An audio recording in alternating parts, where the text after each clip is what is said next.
I'm Charlie Steiner, and we'll see you again tomorrow night at 6:30 Eastern, Outside the Lines. Next. The best drivers in the world, best crews in the world are racing in Michigan this year. You know, you don't buy tradition, you build it. Indianapolis at the moment represents the theater, but the main players are somewhere else. I never expected I would be the only answer at Indianapolis, especially on my first year. Gentlemen, start your engines. If this doesn't make you very, very excited, then you're not hooked up right. And there it is. Here we go. We're racing. And we have a crash in turn 4. A crash approaching the green flag. Whoa! Whoa! Salazar ran into the side of Lyondike. Okay, go. Watch your outside. You're good. Keep going. Michael's coming. Buddy Lazier takes the checkered flag and wins the Indianapolis 500. The crowd comes to its feet as checkers and American flags wave for the winner of the inaugural US 500, Jimmy Vasser. It's great. Who needs milk? Big crash on the finish of the race. Did you see? Unbelievable. He jumped his head. Drives under it. I don't think anybody's won this month.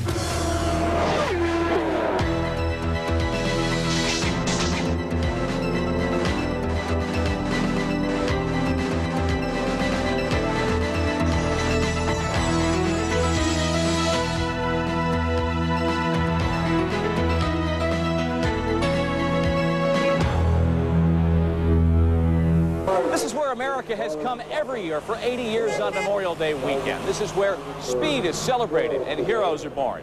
But the Indy 500 has never had a year like this.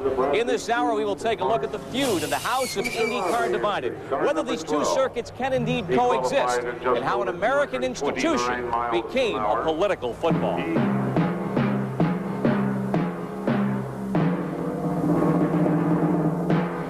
Gentlemen, start your engines.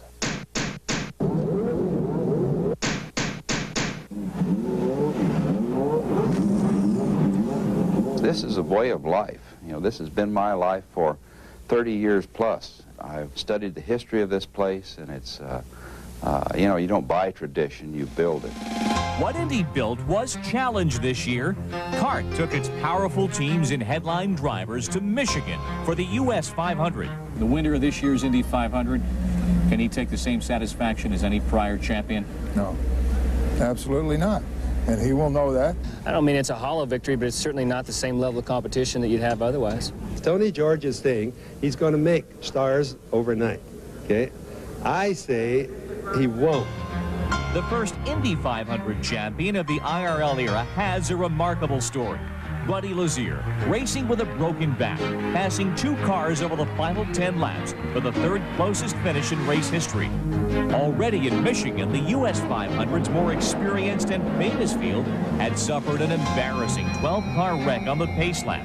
IndyCar racing remains strewn with the debris of this feud between championship auto racing teams, CART, the 18-year-old group of IndyCar owners, and Tony George's Indy Racing League, built on the race that his family owns. I want to have some input into the direction that the sport goes.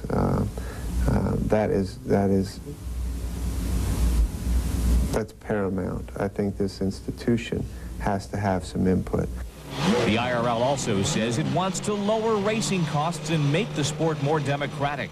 It isn't trying to help out the little guy, or it's for control of what has the potential of being an enormous business. So it's not giving and the young rest American... of it is so much hooey. But the business brawl has gotten personal at times. The big Roger Penske. Where in the hell was Roger Penske made? Right here at this damn racetrack. He damn sure didn't make this place like A.J. Foyt didn't, or Wilbur Shaw, or whoever.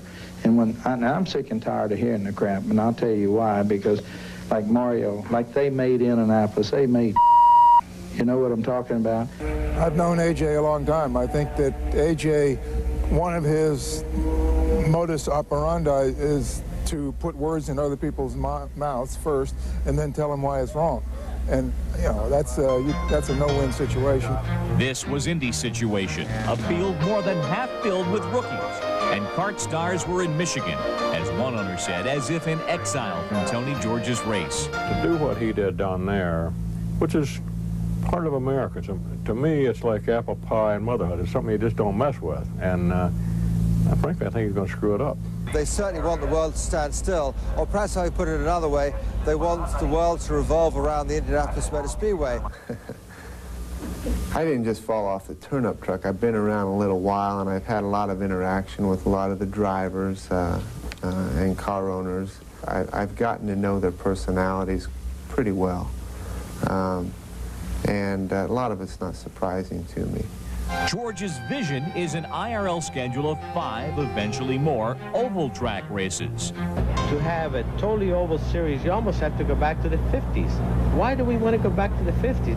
Times have changed, guys. The split is between friends and associates of many years in the very tight fraternity of racing. The hope is that this feud can be settled at least for one day a year for this race. The reality may be something very, very different. Tony George, he's the one that's going to have to make a move. At this particular point, our people want to go to Indy. At the end of the day, we want to go on a level playing field. Which is what the IRL says it is all about. But the kart divorce became inevitable when George reserved 25 of Indy's 33 slots for IRL car owners, the better to promote his venture. We're being shut out of Indianapolis. We have 26 or 27 drivers here, and 8 of them would have been allowed to run Indianapolis. What would we do with the other 20 guys? Just send them home? I don't believe that that's the case. I believe that the issues we're talking about here are 2 very different philosophical approaches to business and to the sport. This year, the IRL ran older model Indy cars. Next year, they'll have new chassis, no more turbocharged engines, and that will deepen the rift with kart. And I can tell you this, those engines are going to be more expensive than what they have this year, and the running costs are going to be higher. If we cut it by a half, that would be great. If we cut it by a third, that would be good. But I think we can cut it substantially. I would say that on a per race basis, it's probably not going to be much cheaper than kart. I don't think anybody can accurately say what it's going to take. Let me rephrase that. What it's going to take to win races in IRL. In fact, IRL chassis are still on drawing boards in England and Italy. Can they get it together? Yes. Can they build 40 race cars, which they need, before the first race in Orlando? I don't think so. This battle for power, dollars, and technology is IndyCar's ultimate race. Memorial Day weekend was the first wheel-to-wheel encounter. Nobody's going to win, I don't think. I don't think anybody's won this month. I got a lot of respect for the Holman family and the tradition they built there, but you go to Michigan and you look at the strength of those teams, and you look at you look at how professional they are, and it would be hard to bet against them. While one of the major names in kart invokes another to justify their stand apart on Indy Race Day. I'd also like to say, and this is going to embarrass, there's nobody in racing that I know, in my experience, who has been more objective, more ethical, more moral about speaking out for what is good for racing. And I promise you, if Mario thought what was best for racing would be the IRL, he'd be sitting down there right now. Now, of course, time has gone by. They've developed their own rules for their series. They've got a few races going now. So I think it really would be very, very difficult to bring the 2 sides back together. I don't think that there will ever be an accord whereby kart as a unit comes, to compete at the Indianapolis 500. They as individuals are going to continue to be welcome here. Still ahead, a rookie at the Brickyard, an Unser in his very first run. Coming down pit road there was so much emotion. I'm even thinking about it now a little bit. But it was neat because, this is where my father left off. And when we continue, Team Penske and Team Rahal, kart's royalty, spending this May away from Indy. If you have the greatest spectacle in racing, you deserve to have the best race. And this year, that's not what they have. The best race is here in Michigan.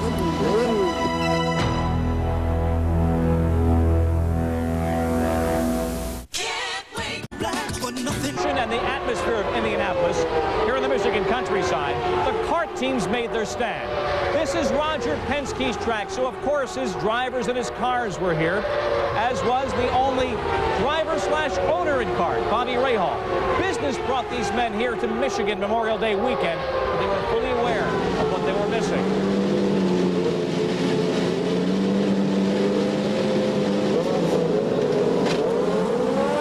As the engines roared to life for the inaugural US 500, in the center of all the power stood a silver-haired general, leaving nothing to chance.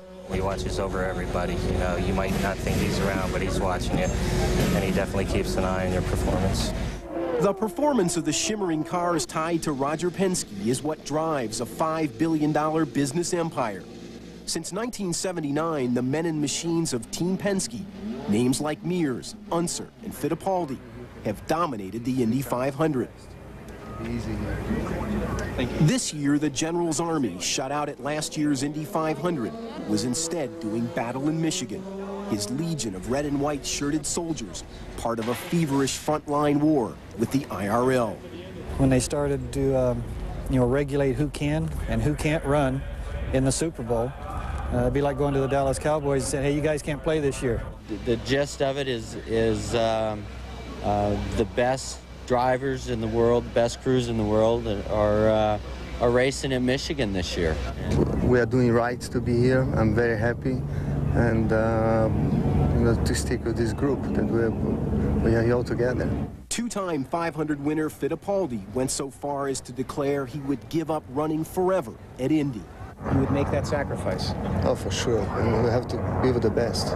Bobby Rahal, the only owner-driver in CART, made it clear no one was following anyone blindly into battle. Roger Penske is painted as the bogeyman in this thing. Some places, if you would read, he's the one pulling all the strings, but the reality is that the 19 owners are very uniform in their feelings for what this sport needs to go forward into the future. It hurts not to be there, but I think that we really didn't have any choice, and so since we can't be there, I'm glad that we're here at the US 500. While Team Rahal's newest driver was excited, the team's newest owner had mixed emotions as he took in the action. It would be great to be in Indianapolis. If you have the greatest spectacle in racing, you deserve to have the best race. And this year, that's not what they have. The best race is here in Michigan. David Letterman admitted he had fully expected to spend his first Memorial Day weekend race, not in Michigan, but back home in Indiana.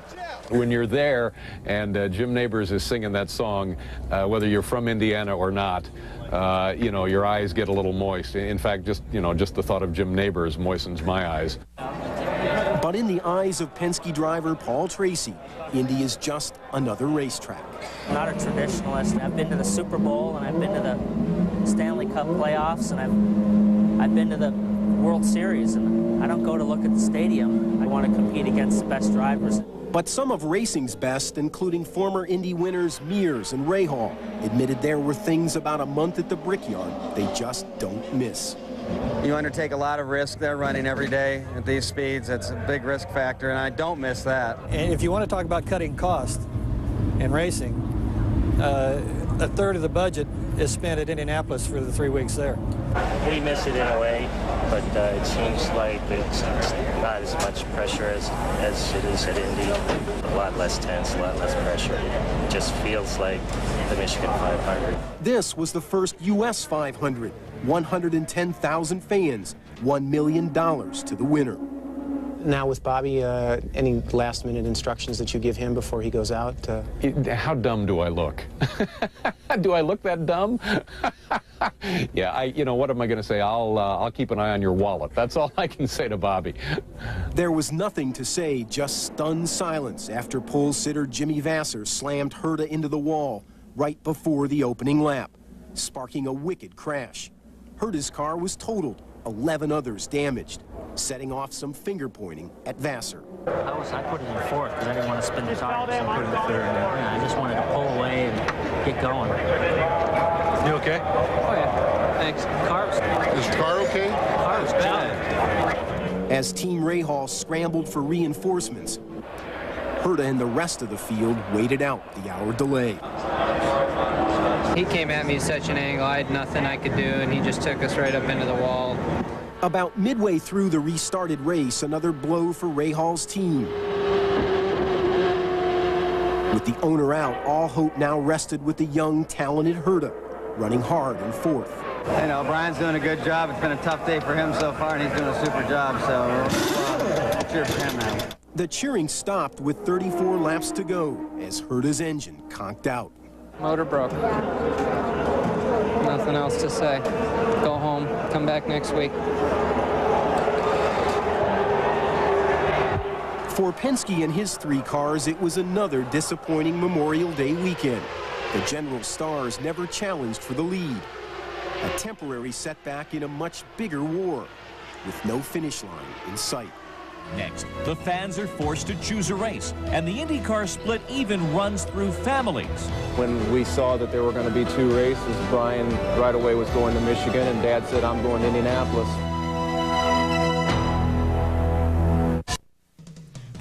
Here's Greg Garber.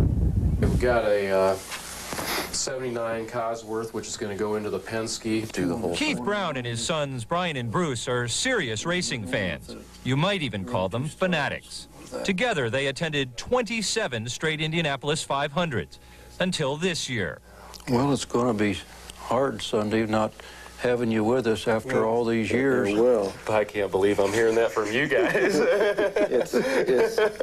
It's really going to be strange. Yeah. Strange because this year, Brian shunned the biggest event in the sport he cherishes most. Think of what is most important to you, family, whatever it may be. And to me, that is what racing has always been. When we saw that there were going to be 2 races, Brian right away was going to Michigan, and Dad said, I'm going to Indianapolis. We all talked at first about not coming, but as the time got closer, I couldn't stay away. I've been coming down here all these years with Mom and Dad, and I couldn't picture me being up there and then being here.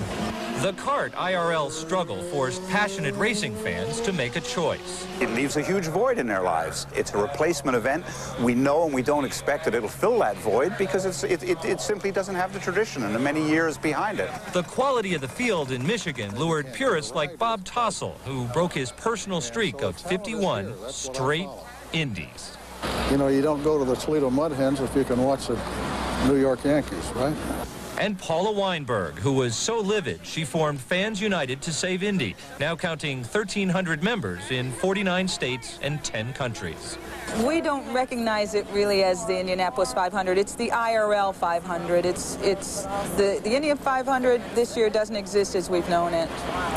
Myself, I've been so into Indy 500 that I got a tattoo of it, something that I love and that I figured I'd go to and be in love with all my life, and it doesn't look like that's going to happen. You may have to get it removed. Can you get a US 500? Right here, open spot. But even the racing purists had to miss the pageantry and partying back in Indianapolis.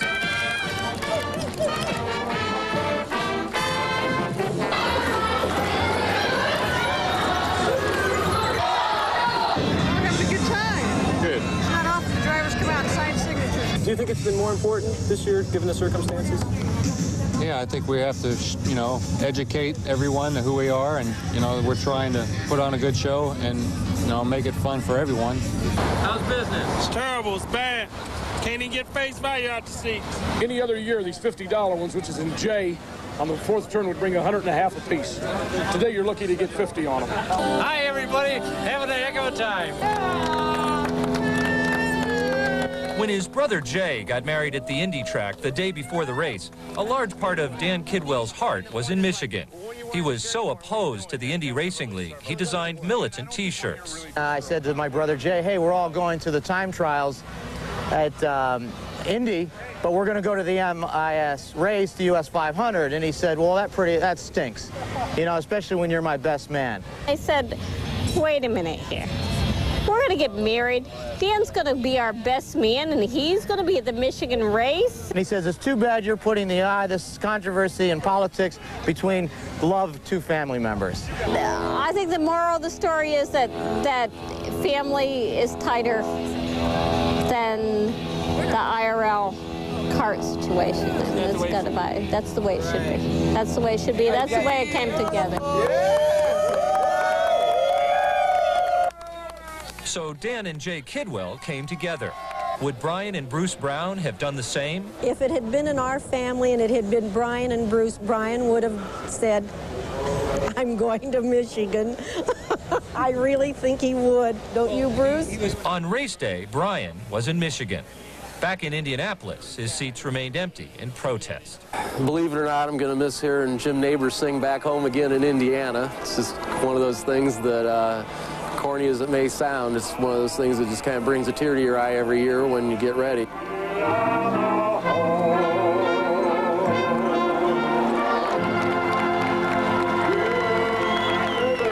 Exciting race. Everything else is politics as far as I'm concerned. Right now it feels just the same. If you set this controversy aside, things will be just fine. Do you feel a little for the fans? It's a little different this year. I think, you know what, I didn't know what to expect, but I think it's more exciting than ever. It's strange. We couldn't get through the crowds to get here. The parade yesterday was bigger than ever. Corporation Day was the largest crowd ever. I think people are curious, and I think they're, excited to see some new stars made here today. Do you think it'll feel the same for the fans when the engines start? You know, I'm sure there are a lot of people who are anticipating the start, see what kind of feeling they do get. I really don't know. I think it depends on the mindset that they come here with. We were in Brooklyn yesterday, and all these hardcore gearheads were telling us that only losers were here at the Indy 500, and we were trying to figure this whole deal out. Seriously, they were saying those are the real racers. What do you say to that? If you're not at Indianapolis in May, you're the loser. How's that? I'm probably going to be thinking about what a great deal they're missing here and feeling sorry for them more than anything, because I could be wrong. I hope for a very good race down there. And there it is. Here we go. We're racing. It's not the same type of a race. Did you think it was going to kick in at some point and it was going to feel the same? I guess I hope that it would. It's not the same. Still, even before the race, Keith Brown felt the pain of his fractured family.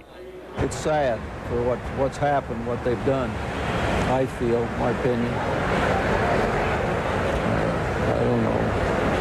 So hope they fix it. Next, a rookie, Johnny Unser, and the tension and the pressure of this race. Andreas, can you hear me? I can hear you.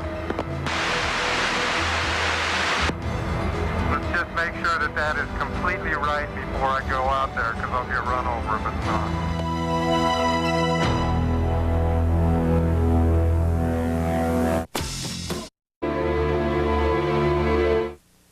Over half the grid for this Indy 500 was comprised of rookies, and the concerns before the race revolved around their ability to control these machines in turbulent air at well over 220 miles per hour. But when your name is Unser, this race has a unique place in your heart, especially if you are running it for the very first time. Here's Mark Malone. No one racing family has accounted for more Indianapolis 500 wins than the Unsers. Al Unser has made 4 trips to victory lane. His brother Bobby 3. The oldest man by almost 5 years ever to win the Indianapolis 500. And Al Unser Jr. has won twice. The bookends to this remarkable racing family include Bobby and Al's brother Jerry, the first Unser to race at Indy in 1959. We got the call that Jerry had been hurt and couldn't tell us too much other than that he had extensive burns. Jerry died after crashing on a practice lap. And if his family's 9 Indianapolis wins represent triumph, then Jerry's death is its tragedy. The other bookend, Jerry and Jean's son Johnny, just 7 months old back then, came to this year's 500 as a 37-year-old rookie. When I first realized I was going to come here, you know, it was like something that I've dreamed about for a long time, and it was like that it really wasn't true. Then I walked into this place and I realized I was walking in here, you know, not as a, to help my uncle's pit. I remember going down the straightaway for the first time. I was, you know, running 220 miles an hour, which, you know, I thought, we're really at Indy. Johnny is the only Unser racing at Indy this year. The split between CART and the IRL sent his cousin Al north to the US 500. I never expected I would be the only unser at Indianapolis, especially on my first year. And he's keeping the unser tradition alive in Indianapolis, and this, to us, is very important, and it's a very strong family tie. It's a lot of pressure. Johnny went there with a lot of pressure on him because his father got killed there, say, in '59, so it was hard on him. The pressure of having to wait and the nervousness that I had, I mean, I felt a lot of pressure at that time because I wanted to qualify so bad and I wanted to be in the race on the first day. For a 4-lap average of 226.115 miles an hour, and Johnny Unser is into the 500 field. Coming down pit road there was so much emotion. You know, I'm even thinking about it now a little bit. But it was neat because, you know, this is where my father left off, and when I came down there, it was just, it was neat to see Uncle Al, and then I realized that I'd qualified for the Indy 500, and it was just a great day.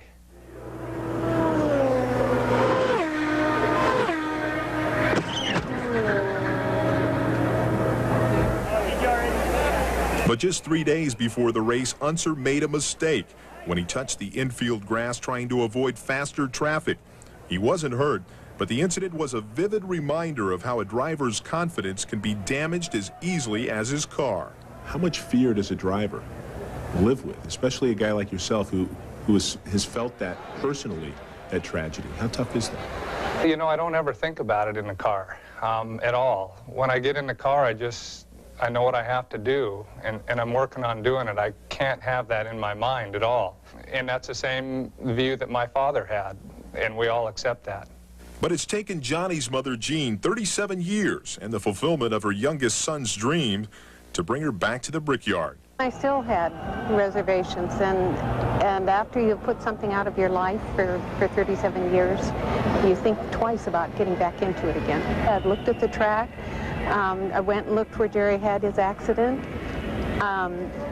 I've been through all that, and it's okay. I know that there are going to be times when I'm going to picture his father in that race car as he goes by. Early race day morning, the Project Indy team made final adjustments, including the gearbox. Then it was out to the starting grid. For the team, their primary concerns were the repairs and adjustments made after Thursday's crash.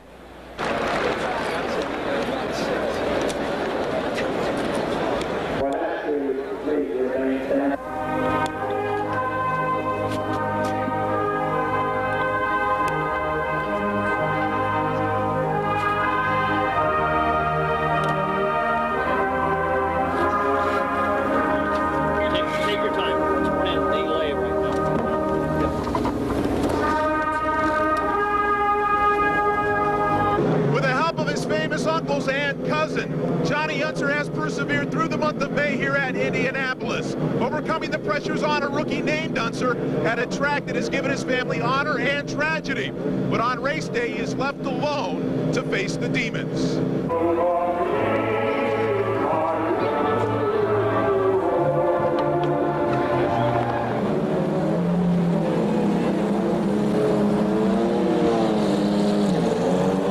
But before the green flag dropped, Johnny was on the radio to his pit crew.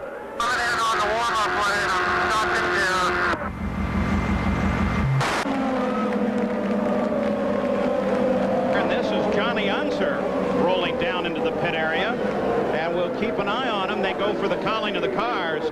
It would pop out of gear, then all of a sudden it made a grinding sound and stuck in gear, like in first gear, stuck in now. To try and readjust the cable. When we went through the gears today, everything was perfect. The clutch is in. Do you want the clutch in or out? Clutch out. Clutch out. It's jammed. Something's jammed in there. I can feel it in the shifter. Well, it could have been caused when Mark Dismore at car number 30 sort of did a half spin.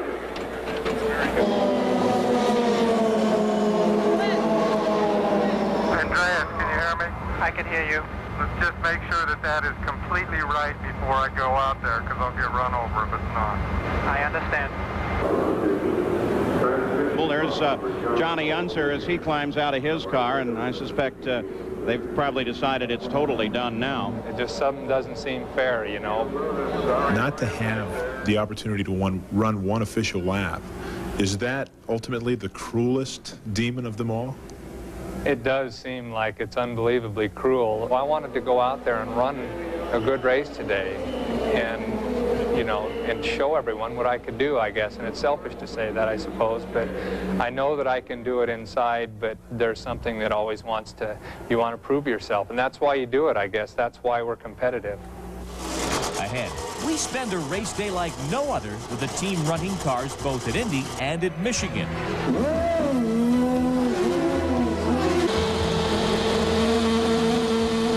And next, what a competing race will do to IndyCar racing and the city of Indianapolis.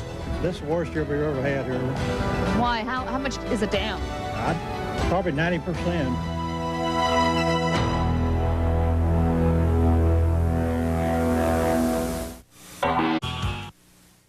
Here at the Team Scandia Suite, it's apparent that corporate money makes the IndyCar world go round. The revenues from this greatest one-day spectacle in sport do the same thing for Indianapolis through the month of May. Marianne Grabavoy now with the bottom line on this event, sharing the race day spotlight. They say love makes the world go round. Well, in IndyCar racing, love of sport is one thing. It's good old money that makes these cars go round. The fundamental economic rule of motorsport is that it takes all the money you have and all the money you can get. And the object is to get corporate dollars. As much as 95% of racing's money comes from sponsorship. So it follows that the first maxim must be, keep the sponsors happy. How has the IRL kart war made some of the sponsors feel? Like the petrified tightrope walker over the shark tank. It has been a very delicate time. It's been a most uncomfortable time for many of us, and I think we wish all of us with all our hearts it would go away. Here in Turn 2 at the Indianapolis Motor Speedway are the luxury corporate suites, 91 of them, each bringing in between $35,000 and $80,000 a year. But this year, one of them is locked up tight. It's the Philip Morris Company's luxury suite. Last year alone, they spent nearly $1 million in corporate entertainment here in Indianapolis. This year, they're gone. They've taken their dollars to Michigan. They, along with 15 other corporations, have signed on as sponsors for the first US 500 here in Michigan. While some sponsors have chosen sides in this war, others are straddling the fence, maintaining a corporate presence at both races. We spent, you know, a high six-figure fee on entertainment, hospitality, some of the things that we did here with the Speedway. The amount of money that we're spending here is down significantly. I would say it's probably down at least a half, if not two-thirds, and our spending is up in Michigan. After 29 years, Valvoline pulled out as the fuel and oil supplier for the Indy 500. By choosing to sponsor kart races, which reach 198 countries, Valvoline believes it's where it needs to be. It becomes a battle of tug of war, and it was a very emotional deal, but at the end of the day, we had to put our business hat on, and we had to look at the return on investment and what kind of, you know, everything today is just return, return, return, and we have to look at that return. So it came down to a business decision. It came down to money. Yeah, absolutely. But where one sponsor saw diminished value, another saw opportunity. Exit Valvoline, enter Pennzoil. How long did it take you to make that decision after Valvoline pulled out? About 5 minutes. Actually, we think there's a great opportunity that presented itself to us, and this track has a lot of heritage. Coors liked Indy's tradition too. When Miller bolted for the US 500, Coors signed on to sponsor Indy's Pit Stop Challenge. A one-year deal. They say they'll wait to see the effects on the marketplace before signing on again. Other sponsors acknowledge the value of tradition. They just don't think it's at Indy. Tradition is important and it's worth something, but they have to be valid traditions. They have to be traditions that have continuity. The Indianapolis Motor Speedway made a decision about their qualifying rules, and they cut the tradition. They cut its head off. They cut the head off and it's dead. That tradition no longer has a business value to Mercedes-Benz, and that's why we're here. Race day in Indianapolis looked like business as usual, but it's income from the month of May, and particularly the days just prior to the race, that the city's residents depend upon to put money in their pockets. They say this race week, you're going to be busy, but since yesterday, nothing at all. I think in the downtown area, we're fine, but I think it's some of the outer line areas are a little bit slower. We expected to make, a lot of money this weekend, and so far tips have been down, business has been down, so it's going to hurt the city. Well, I've seen no different than the crowds that we've had, and we've always had big crowds and sold out again this year. It's been a little off, I think, though, more because of the weather than the IRL issue. The month has been a disaster. People have not showed up, and they're going to blame the weather. But I've been out here when there's been 100,000 people in the rain for 10 hours hoping the qualifying opens. The city's hotels are usually booked a year in advance. Corporate blocks of rooms, 3-night minimum stays at doubled rates, and corporate-sized entertainment. This year, because sponsors went to Michigan, there was room at the inn.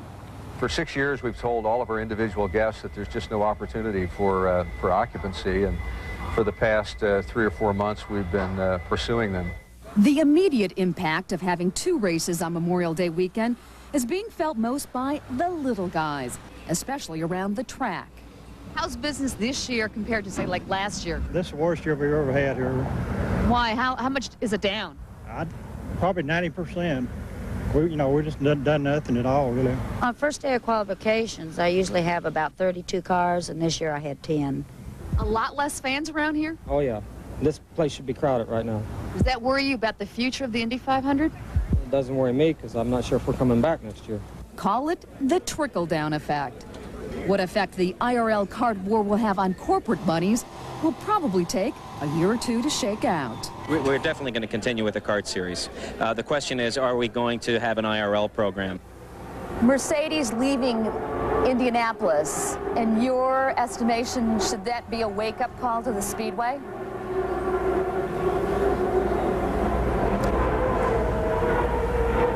Wake-up calls for the Speedway, I think they're sleeping pretty soundly. Well, at the end of the day, it's a business decision, isn't it? You go where you get the biggest return on your investment. No other event delivers 70 hours of television. No other event delivers 2 of the largest spectator events in the world, whole day and race day. Well, it puts us in a real quandary, trying to, in the future, if they stay apart, we have to decide, how much money we can put in a certain place and work all that out. We've got to come back in again. We want to make sure this is topped up with gas. You've got 1 turn across the front wing. When we continue, the Memorial Day Sunday for Walker Racing. 1 team, 2 races, and a car on each grid. Only on ESPN. The coordination, the money to put a car on the IndyCar grid is considerable. In the garages, there is a palpable sense of teamwork and purpose. Imagine then the Memorial Day weekend for the Walker Racing team, running Robbie Gordon here in Michigan, and at the same time, Mike Groff at the Brickyard. It's really suicidal if you want to look at it. It's not anything that I would wish on anybody, but to be trying to run the same cars in the same day at the same time, my hat's off to them for getting it done.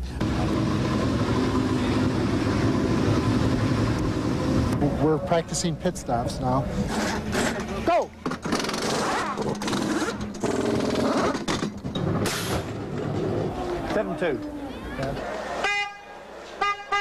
Yeah, that's right. How's everything going there? I mean, we communicate during the day and have done all month. When I'm not running the Indy cars up here, I've been at Indianapolis with them. We had the big team meeting, and I was happy for that because, obviously his record in 500-mile races is very, very impressive and really, in my opinion, second to none. They're ready to go. I mean, they're just doing the final touches. We all want to be at Indianapolis. I mean, don't get us wrong. We all want to be there, but we want to be there with the best 33 cars. One thing about it, we got the best sponsors, the best cars, the best drivers, and the best teams right here. After 2:30, I need about 15 minutes of your time. Big camera, Robbie Gordon, sound to Mark. So, Robbie, where are you going to be on July 28th, man? I'm going to be in Michigan. You have the Take two. Hey, I think you got it made. You know? I got it made. This is a good deal. You're welcome. I think it's going to be a great show on Sunday. I guarantee the race is going to be better. It's going to be a lot of fun.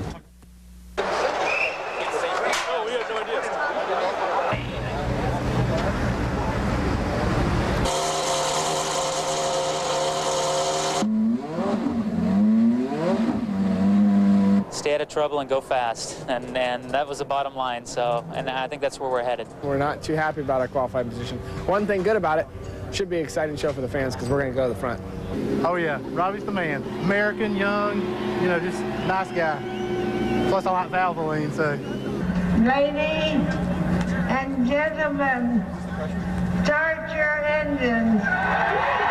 I'm ready to get it over with. Yeah, it's, you know, we've been running the gauntlet here with cars all over the place and 3 drivers and 2 states, and it's now time to go racing and get on to the regular season. P4. Good. Very good. Ryan Hurst getting strapped in his car on the outside of row. Gentlemen, start your engines. Let's have a good race. Let's go for it. And we have a crash in turn 4. A crash approaching the green flag, and many, many cars are involved. You okay? Okay, I'm okay. Everything's okay with my car. I'm going to need to get my tires fixed, but it took out everybody almost. We're going to be in great shape today, Derek. We took out all the Hondas. We look like idiots now, huh? Why? The starts and a little bit, yeah. He was laughing, and so was Tony George. Yeah, I know. Oh, Jesus. Can you believe it? Bad. Oh, God. And water being thrown on the machine. Well, that's a disappointment because Mike Groff is a contender, and he's been up there in 6th position on the leader's lap. Mike's out, too? What happened, Mike?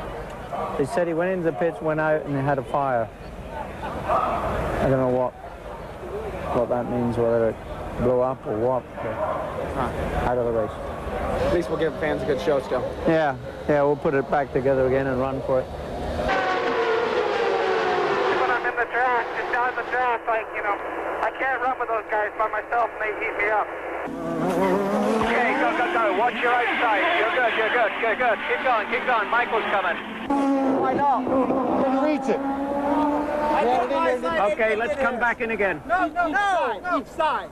We got to come back in again. We want to make sure this is topped up with gas. If he continues to block us coming into the pits, he us up when we came in the pits, we're going to put a tire out and we're going to punch his lights out if he doesn't get out of the way. Down pit lane, something happened. Blows molasses and won't even run. It's done, Derek. I think it's the alternator. Bummer, because we were running pretty good. As long as I could get a tow, I could run with anybody. Okay. Another drink of water when you're drowning.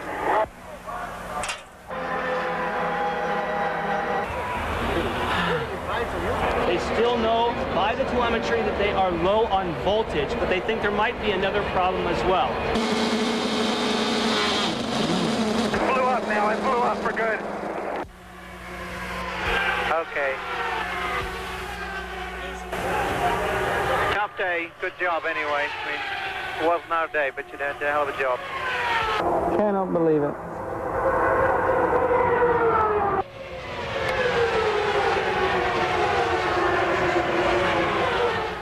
Probably best described as the race with hell today. Next, we crystallize the issues and the emotions of this feud as the competing circuits move separately into the summer.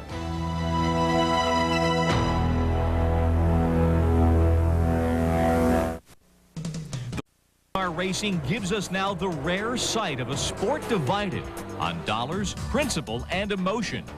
Tony George, visionary or mercenary? So he and his palace guard and schemers decided that they would pull it off this way. Andrew, Craig, and Cart, racing purists or elitists? I can assure you those guys over there wish they were here. Anybody that's raced here before, because they know what this place is, what it can mean to your life and your career. And that's something that they'll have to deal with in their own way. In a sport of machines, the machismo of the men who own and drive them has drawn the battle lines.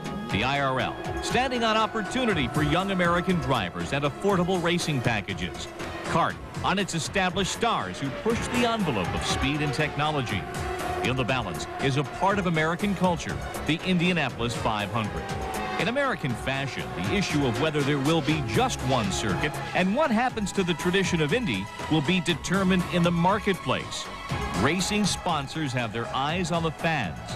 The IRL will not be racing for 2.5 months until it visits New Hampshire.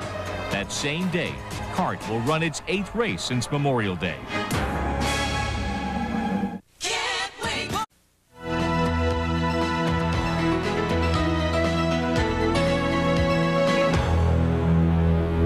There may very well be another attempt to get these two sides together, to bridge the gap of philosophy in this fight for the soul of IndyCar racing. And this time, IRL and CART will each have hard numbers to look at, not rhetoric and business plans. They'll have their TV ratings and their revenues and their research. But they don't need those numbers to know that their sport is much more than just this one race, but that this race may very well be the reason they grew to love the pursuit of speed and a victory over 500 miles. For Outside the Lines, I'm Bob Lee.